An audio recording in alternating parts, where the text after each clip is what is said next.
Buenos días, hermanos y hermanas, y todos aquellos que a través de las redes sociales están sintonizando este canal. Sean todos bienvenidos. Vamos a continuar con los estudios parafraseando el Nuevo Testamento. Esta serie de estudios que llevamos para exponer la palabra y sea la palabra misma la que convenza a todos aquellos que sintonizan este canal. Vamos a empezar la primera carta del apóstol Pedro. Vamos a empezar esa lectura, va a ser el estudio número 1, porque recordemos que cada carta o epístola la empezamos con el estudio número 1 y los estudios que sean, viene otra carta y empezamos otra vez el estudio número 1, así para que sea más fácil. Si quieren ir a escuchar Efesios, van y buscan Efesios y ahí van a ver cada estudio, ahí está marcado lo que lleva ese estudio, de qué lectura de la Biblia hasta dónde termina. Y voy a hacer lo mismo, ya que termine con Apocalipsis, voy a hacer lo mismo con los 4 evangelios, porque no están todos aquí en YouTube, en el canal de Pastor Pedro Delgado. Hay como 18 más o menos, hay como 18 estudios que están en la Iglesia Cibernética de Jesucristo, y esos no aparecen aquí en YouTube, en Pastor Pedro Delgado. Pero voy a empezarlos una vez más, Mateo, Marcos, Lucas y Juan, y va a ir así en orden. Bueno, vamos a continuar con estos estudios. La palabra de Dios dice así, primera de Pedro, capítulo 1. Pedro, apóstol de Jesucristo, a los expatriados de la dispersación en el Ponto, Galacia, Capadocia, Asia y Bitinia, elegidos según la presencia de Dios, la presciencia de Dios Padre, en santificación del Espíritu, para obedecer y ser rociados con la sangre de Jesucristo. Gracia y paz sea multiplicadas. Bueno, ¿a quién va dirigida esta carta? Va dirigida especialmente a los expatriados. ¿Qué quiere decir? A los judíos.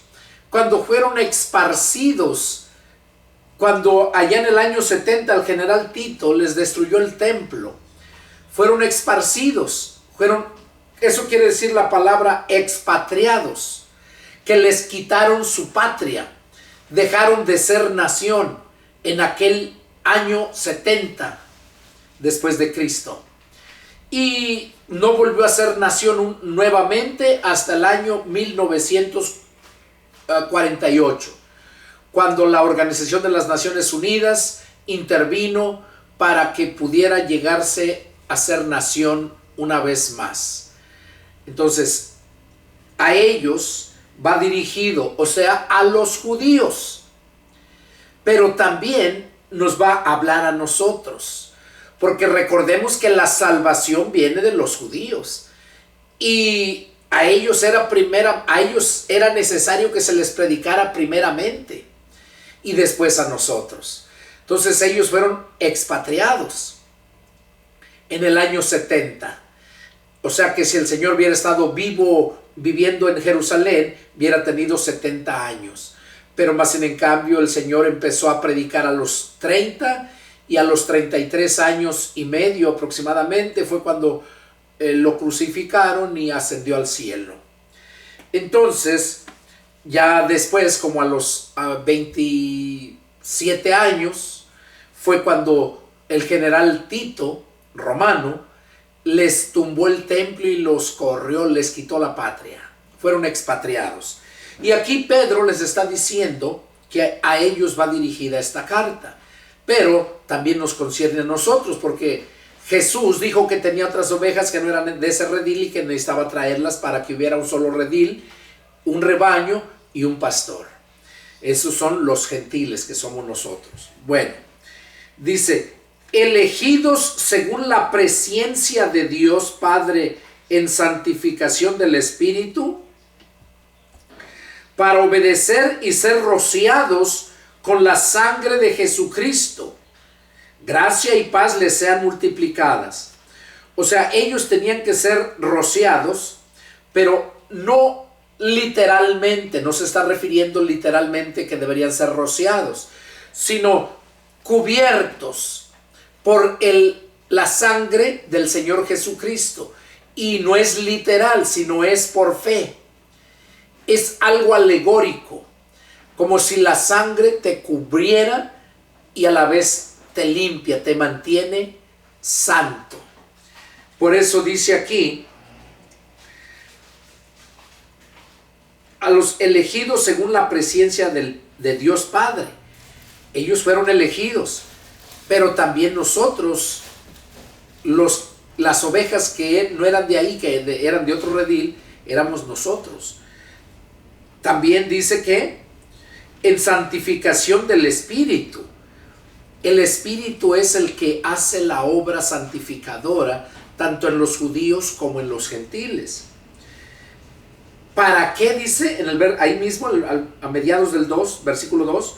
Para obedecer al Señor, obedecer la palabra y ser rociados con la sangre de Jesucristo. Gracia y paz les sean multiplicadas. O sea, están enviando saludos. Y esa carta, ¿a quiénes? A los que va dirigida esa carta, a los expatriados.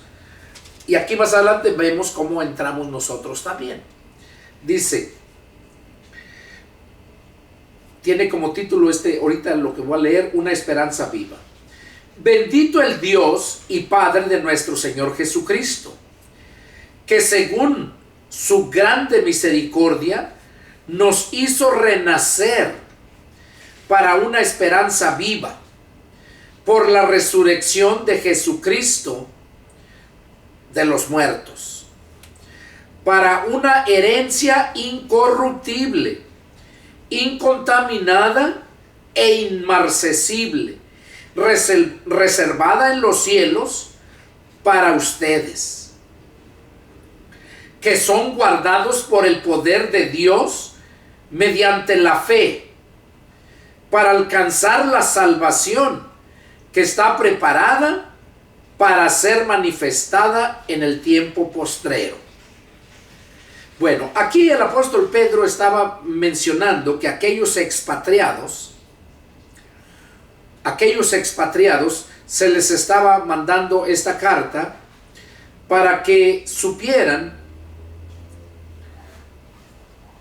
dice, pero más bien aquí a lo que se está refiriendo exactamente, no nada más es a los expatriados, a los judíos, sino a todos los que ya habían creído en Jesucristo, a todos ellos, porque habla de la fe. Y recordemos que los judíos no obran por fe, ellos obran por la Torah, por la escritura, a su entendimiento, porque a ellos nunca entendieron que la palabra de Dios se discierne espiritualmente y que todo lo que nos pide es por fe. Y aquí vemos entonces cómo pues fueron expatriados todos, tanto cristianos como no cristianos. Y esta carta va dirigida a estos hermanos, ¿verdad? Y todos aquellos que no eran cristianos, pero que la podían leer. Ahí se iban a dar cuenta los judíos que a ellos también se estaba refiriendo, a los judíos no cristianos. Y dice, y aquí lo dice, bendito el Dios y Padre de nuestro Señor Jesucristo, que según su grande misericordia nos hizo renacer para una esperanza viva. ¿Qué es renacer? Nacer de nuevo. ¿Qué es replantar? Volver a plantar de nuevo. Entonces, aquí renacer está lo que el Señor Jesús le dijo a Nicodemo, que el que no naciera de nuevo no puede entrar al reino de Dios. El que no renaciere del Espíritu, porque ya nació del agua. El que no renaciere, o sea que naciere de nuevo del Espíritu. Dice que nos hizo renacer para una esperanza viva. ¿Por qué? ¿Cómo fue que nos hizo renacer? Por la resurrección de Jesucristo de los muertos. O sea, si Cristo no hubiera resucitado, tampoco nosotros tuviéramos esa esperanza viva de que fuéramos a ser resucitados. Y dice que nos hizo renacer para una esperanza viva por la resurrección de Jesucristo de los muertos, para una herencia incorruptible. O sea, ¿cuál es la esperanza que tenemos? Vida eterna. Esa es la herencia incorruptible. Vida eterna, pero no en pecado, no como se vive aquí ahorita en este mundo. Por eso es que este mundo no tiene vida eterna, aunque Dios desde un principio formó a Adán y Eva para que vivieran para siempre. Pero Él le dijo que el día que comiera ese fruto, ese día iba a morir. Pues lo comió y murió ese día. Dice la Escritura que Adán vivió 930 años y murió. Y en sus contextos la Escritura dice que lo que para el hombre son 1000 años, para Dios es un día. Entonces Adán no terminó el día, vivió 930 años. ¿Cuánto tiempo tardó Dios en hacer los cielos y la tierra? 6 días, y el séptimo día descansó. 6 días. Eso representa los 7000 años que va a existir esta tierra después de haber pecado Adán y Eva. 7000 años. ¿Por qué? Porque desde que Adán pecó, ahí empezó a contar el tiempo. Desde que Adán pecó hasta el diluvio fueron 2000 años. Desde el diluvio hasta el nacimiento de Cristo fueron otros 2000 años.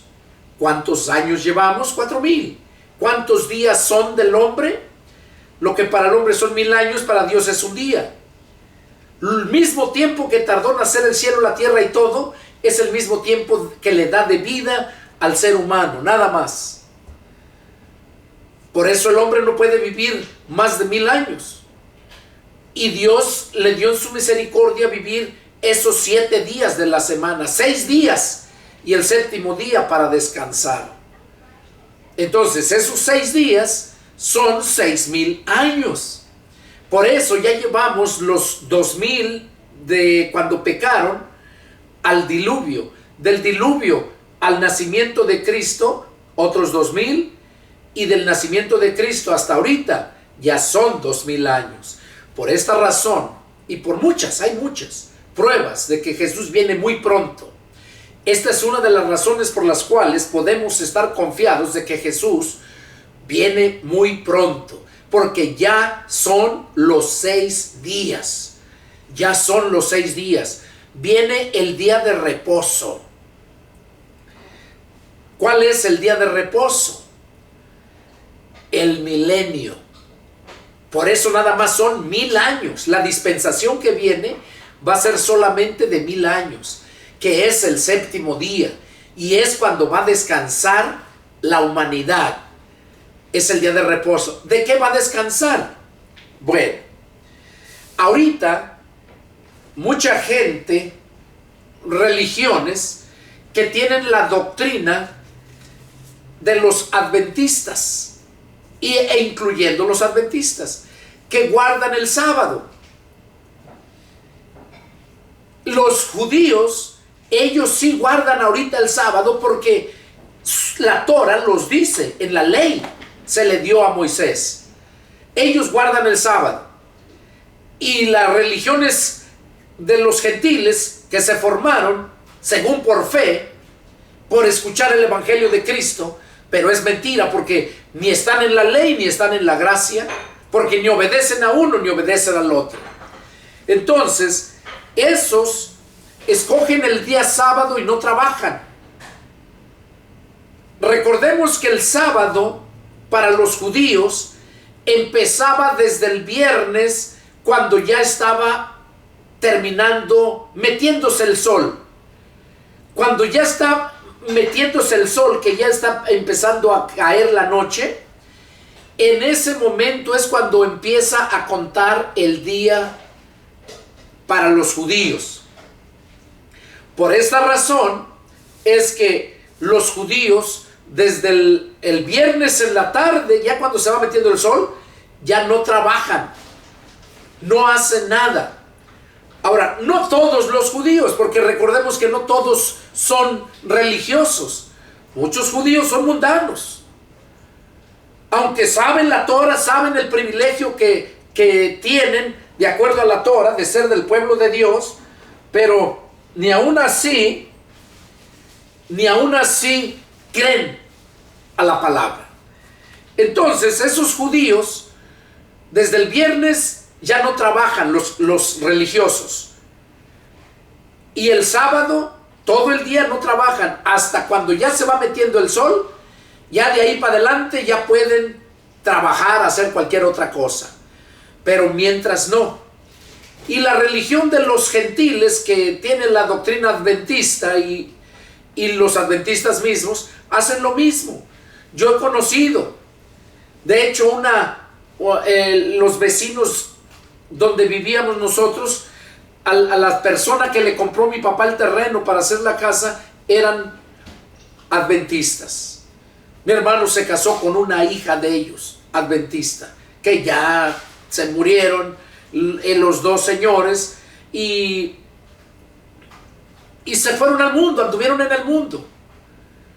El hombre anduvo por allá con mujeres y la mujer pues dándose la vida también, que se habían separado. ¿Por qué? Porque no tienen el poder del Espíritu Santo para permanecer en unidad. Porque dice la Escritura que nosotros todos tenemos, cuando nos convertimos a Cristo, todos tenemos el mismo poder. Todos tenemos la unidad del Espíritu. Y no puede haber esa separación. Yo no creo en aquellos pastores que se divorcian y se divorcian por casarse con otras. Y les digo, el segundo de los que fueron mis pastores, eso hizo. Por eso yo he dicho, donde dice en Hebreos 13, versículos 7 y 17. En el 7 dice: acuérdense de sus pastores que les hablaron la palabra de Dios, consideren cuál haya sido el resultado de su conducta e imiten su fe. Y yo tuve 3 pastores, y de esos 3 no hay nada que imitarles. ¿Por qué? Porque son miserables religiosos. Nomás cuando les conviene son según bien pegados a la ley, a los dogmas de su religión, cuando les conviene. Y cuando no, ellos controlan y agarran el dinero y hacen lo que quieren. Y eso les digo porque yo lo viví. Yo pasé por eso. 3 pastores y de ninguno hay nada que imitarles. Todos son asalariados, viviendo de la gente. Y eso es detestable ante Dios. Si son pastores asalariados, ¿qué dice la Escritura? Que ya tienen su salario, ya tienen su paga aquí. Porque el buen pastor su vida da por las ovejas. Aunque hay un pasaje donde dice que el obrero es digno de su salario, sí. Pero no para que se enriquezcan, no para que le pongan precio a... Por ejemplo, los contratan por un año y ya cuando se va a vencer el año les hacen otro contrato y negocian en cuánto. Con aseguranza, vacaciones y todo. Imagínense, por favor. ¿Qué clase de pastores miserables son esos? Entonces, nosotros debemos de obedecer a la palabra. Y eso es lo que dice Santiago, Hebreos, acerca de esos pastores.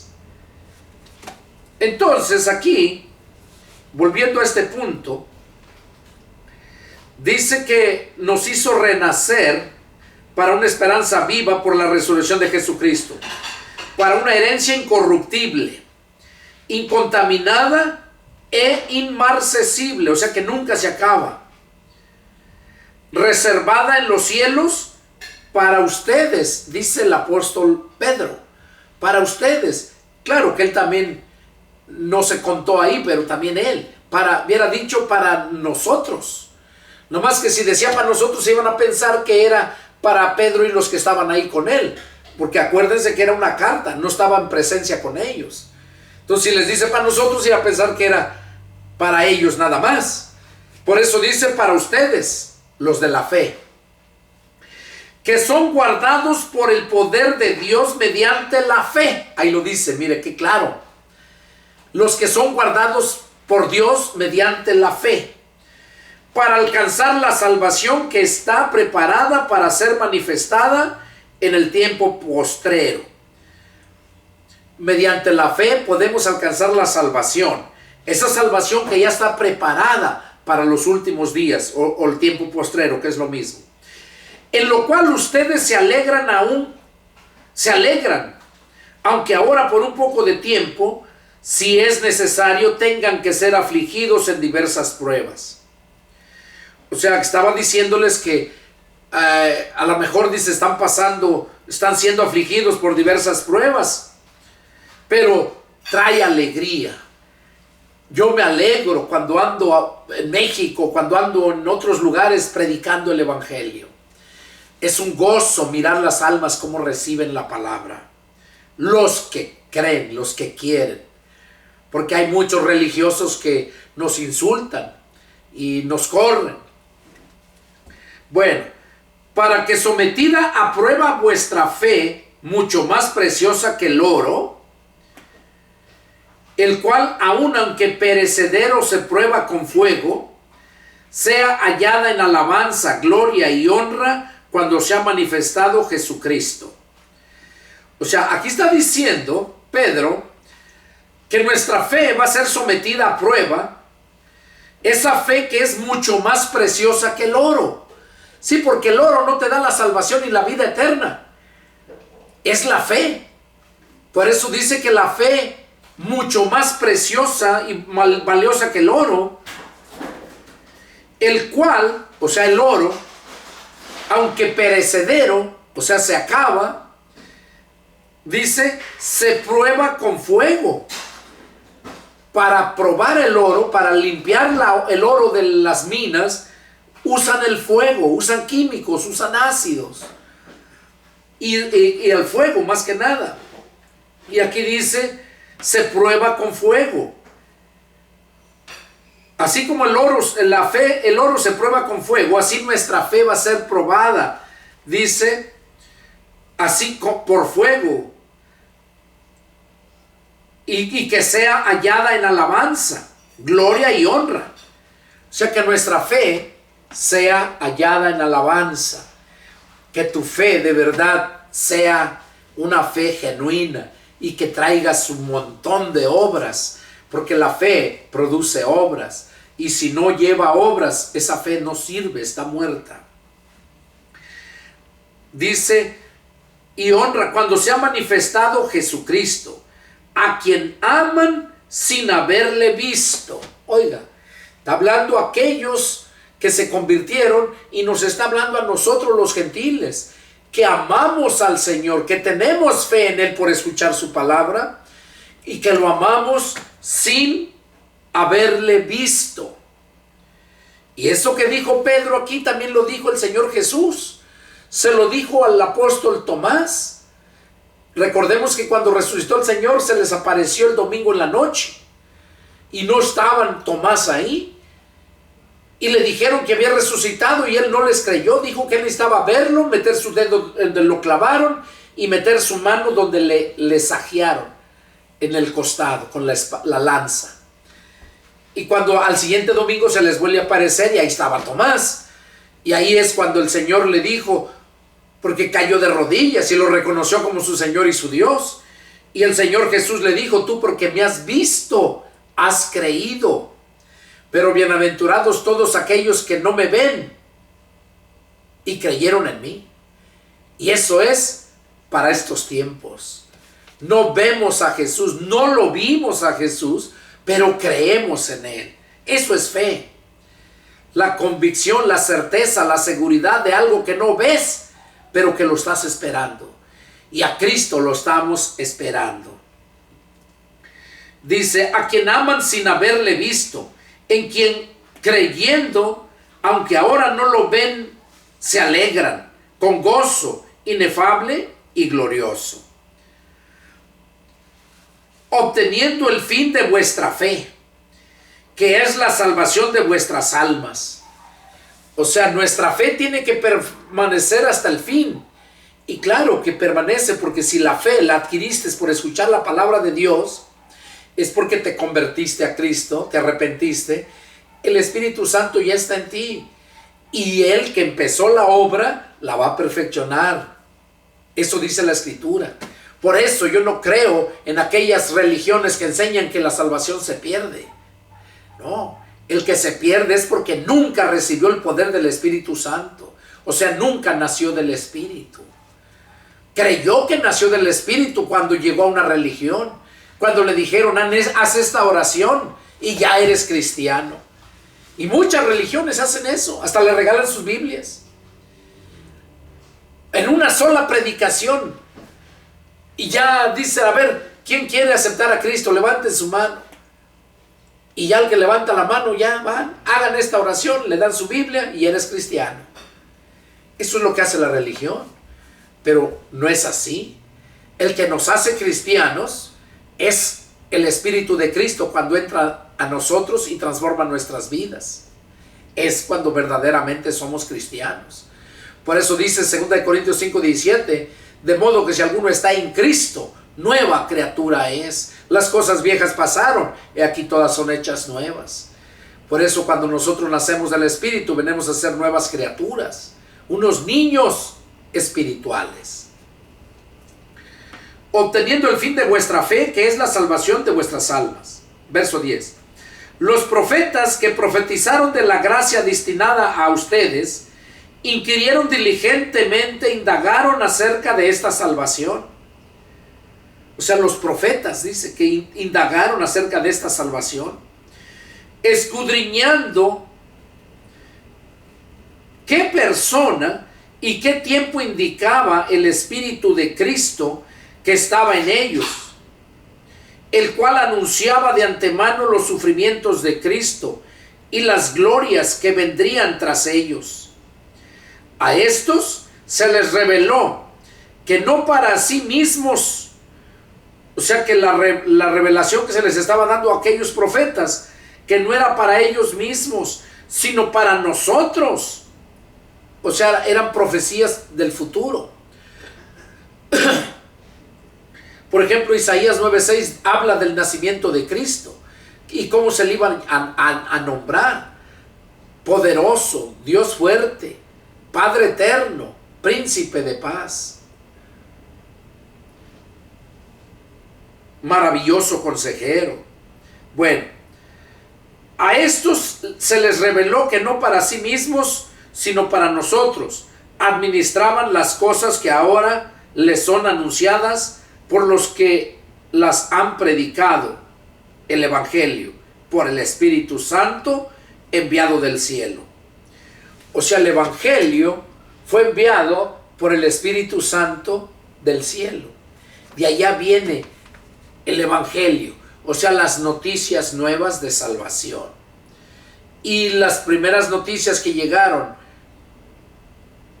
fue cuando, ya del cumplimiento del tiempo, fue cuando el ángel Gabriel se le apareció a María y le dijo de que iba a quedar embarazada por obra del Espíritu Santo, y que iba a dar a luz un niño y se iba a llamar por nombre Jesús.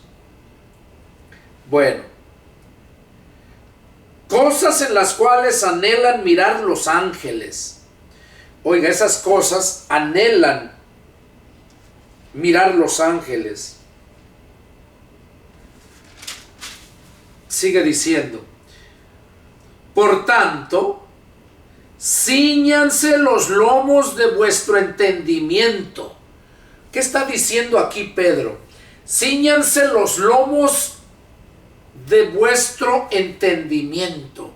O sea, que no seas un ignorante, que busques, que te ciñas los lomos, o sea, que siempre estés presto para buscar y entender El Evangelio, la palabra de Dios, la voluntad de Dios. Y es por esa razón que Dios puso en mi corazón empezar estos estudios parafraseando el Nuevo Testamento. Y es todo el Nuevo Testamento. ¿Para qué? Para que puedan las personas conocer cómo poder ser salvos. Y aquí Pedro dice, ciñan los lomos de su entendimiento. O sea, todo aquel que ya creyó en Jesús, que aceptó al Espíritu de Cristo, que invitó a Cristo a entrar en su corazón, debe ceñirse los lomos de su entendimiento. O sea, que no nada más ya hizo la oración y ya le regalaron su Biblia y ya de aquí a 8 días la vuelve a agarrar y la lleva y va. No, sino que desde ese momento, a partir desde el momento que Cristo entra a tu corazón, o sea, a tu mente, que es el corazón de tu alma, desde ese momento tú sientes la necesidad, si es que el Espíritu de Cristo entró en ti, si es que el Espíritu Santo vino a ti, vas a sentir esa necesidad de buscar el alimento espiritual, que es la palabra de Dios. Vas a buscar saber el significado de la palabra evangelio. ¿Qué es? Cuando verdaderamente naciste de nuevo, sientes esa necesidad de compartir el evangelio. No te quedas así en ignorancia, nomás con lo que te hablaron cuando aceptaste a Cristo y ya. No, sino ahí es el principio, esa es la nueva criatura. Y como criatura nueva, ¿qué hace un niño cuando recién lo paren? Echa un llanto, empieza a llorar porque está entrando a un nuevo mundo. Sale del vientre de la madre, ahí está muy tranquilo, todo bien, pero cuando lo paren y sale a este mundo, usa su nariz para respirar. Entonces ya se siente, ya no está presionado, se siente como suelto, que no tiene nada y le da miedo. Por eso llora, porque está entrando a un mundo desconocido. Y además que viene con hambre. Cuando nace, enseguida busca el pecho de la madre. ¿Por qué? Porque como ya no está dentro, conectado al cordón umbilical de donde es alimentado, entonces ya tiene hambre y busca el pecho de la madre. Y así nosotros, cuando recién nos convertimos a Cristo, que nacemos del Espíritu, es lo primero que buscamos. Buscar la palabra, entenderla, la escritura. Eso es el que verdaderamente se ha convertido a Cristo. Dice, cíñanse los lomos de su entendimiento, sean sobrios y esperen por completo en la gracia que se les traerá cuando Jesucristo sea manifestado. O sea, el consejo que está dando Pedro aquí es que como cristiano tengas entendimiento y que seas sobrio. ¿Qué es el antónimo de sobrio? Ebrio. Entonces, que no seas ebrio, que seas sobrio. Que estés, un sobrio es consciente, un ebrio es un borracho que está inconsciente, no sabe. Dice, y esperen por completo en la gracia que se les traerá cuando Jesucristo se manifieste. O sea, la gracia que se les traerá, el regalo. Como hijos obedientes. O sea que cuando venimos a ser hijos de Dios, cuando recibimos a Cristo, Juan 1, versos 10, 11 y 12, que a los suyos vino y los suyos no lo recibieron, mas a todos los que le recibieron y los que creen en su nombre, le dio potestad de ser hechos hijos de Dios. Entonces, como hijos de Dios, debemos de ser obedientes. Y no se conformen a los deseos que antes tenían estando en su ignorancia. Oiga, dice que no se conformen a los deseos que antes tenían. Sí, porque antes de que tengas a Cristo, tus deseos son el hombre, su deseo del hombre es el chupe, las viejas, las fiestas, todo lo que su carne le agrada. Y la mujer lo mismo. La mujer hace lo mismo, sin Cristo. Miren cómo se viste, cómo esa ropa entallada, esas faldas que andan enseñando hasta los calzones, ya no tienen vergüenza. Miren en las playas cómo casi están desnudas, con esos tangas, esos monoquinis, bikinis. O sea que ya no tienen temor. Y eso, cuando nosotros nos convertimos a Cristo, desaparece ese vestuario, desaparece ese vocabulario, desaparece todo esa basura que antes, esos malos pensamientos, esos malos deseos, cuando éramos mundanos. ¿Y por qué? Por ignorancia. Porque cuando viene el Espíritu Santo a nosotros, nos abre el entendimiento, y es cuando entonces entendemos las cosas realmente como son. Pero mientras no, son ignorantes. La Biblia dice que el diablo tiene velados los ojos de todo el mundo. Velados quiere decir tapados, cubiertos, para que no les resplandezca la luz del Evangelio. Eso dice la Escritura. A ver si lo encuentro aquí para mostrárselos.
Y aquí lo habla en Corintios, habla bien claro acerca de ese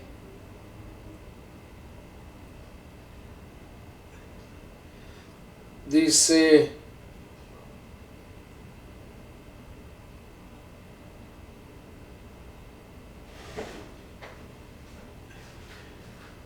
Segunda de Corintios 3, en 2 de Corintios, ahí está.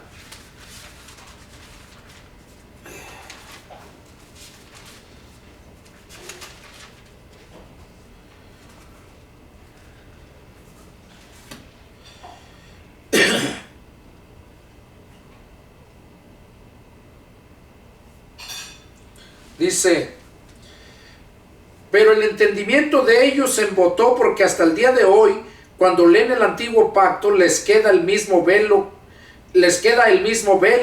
no descubierto, el cual por Cristo es quitado. Y aún hasta el día de hoy, cuando se lee a Moisés, el velo está puesto sobre el corazón de ellos. Pero cuando se conviertan al Señor, el velo se quitará, porque el Señor es el Espíritu, y donde está el Espíritu del Señor, ahí hay libertad. Habla de este velo, lo habla más.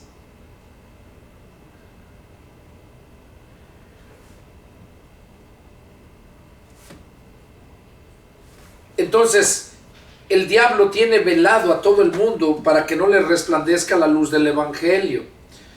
Y es lo que nos está diciendo aquí.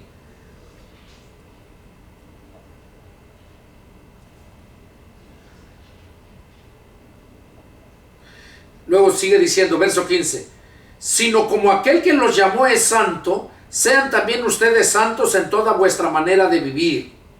Habla de la santidad que debemos tener, porque escrito está, sean santos porque yo soy santo.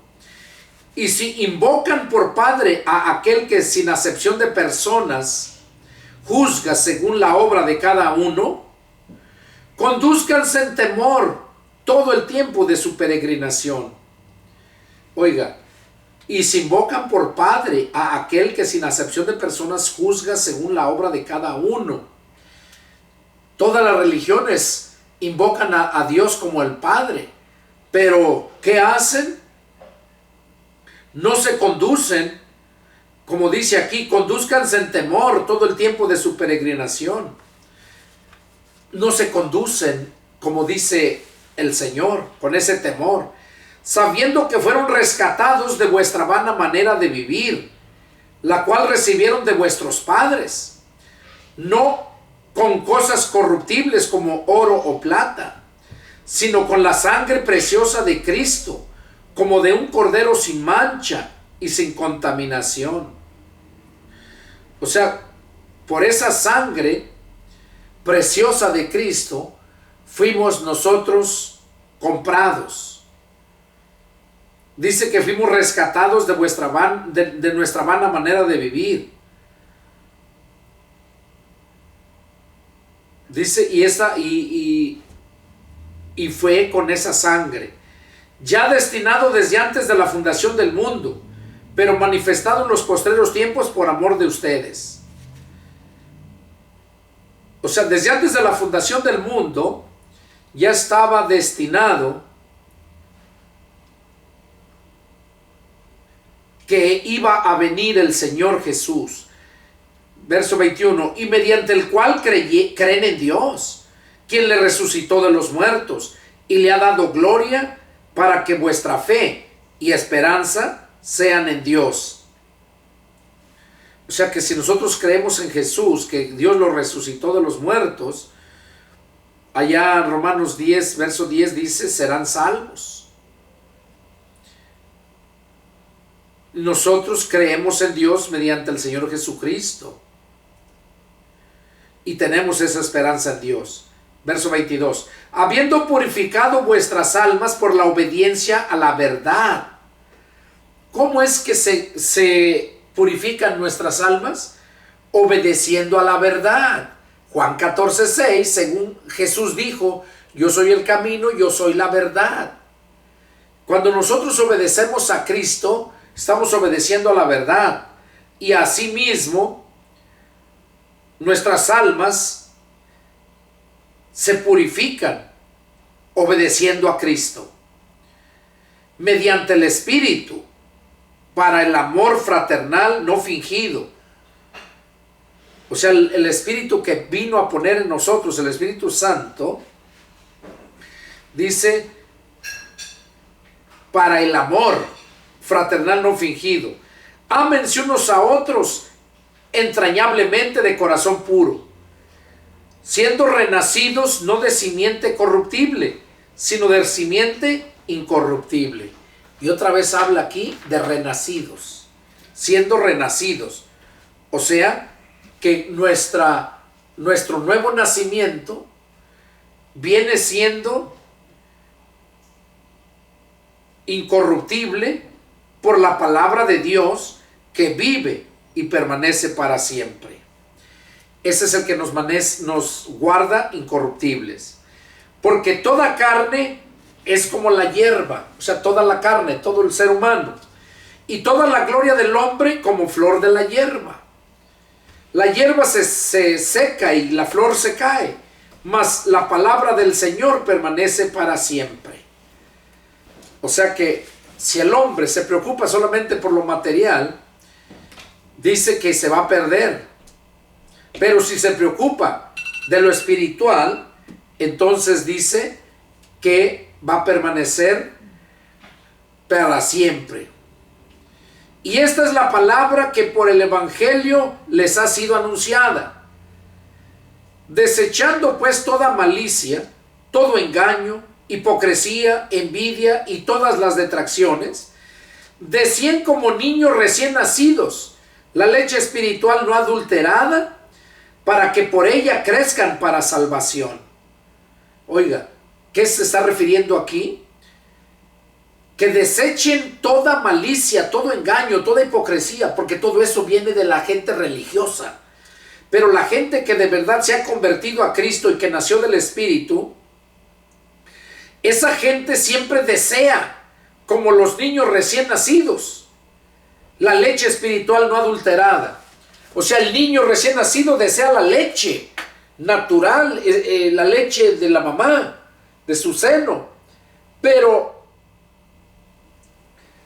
si la rebajan con agua, como allá en aquellos tiempos, la gente que tenía ganado en los ranchos, ordeñaban vacas, iban vendiendo la leche en las calles, pero ya tenía agua. Y al ponerle agua pierde nutrientes y pierde fuerza y no cumple el objetivo por el cual es leche para alimentar al ser humano. Entonces Pedro dice, decían como niños recién nacidos, la leche espiritual no adulterada.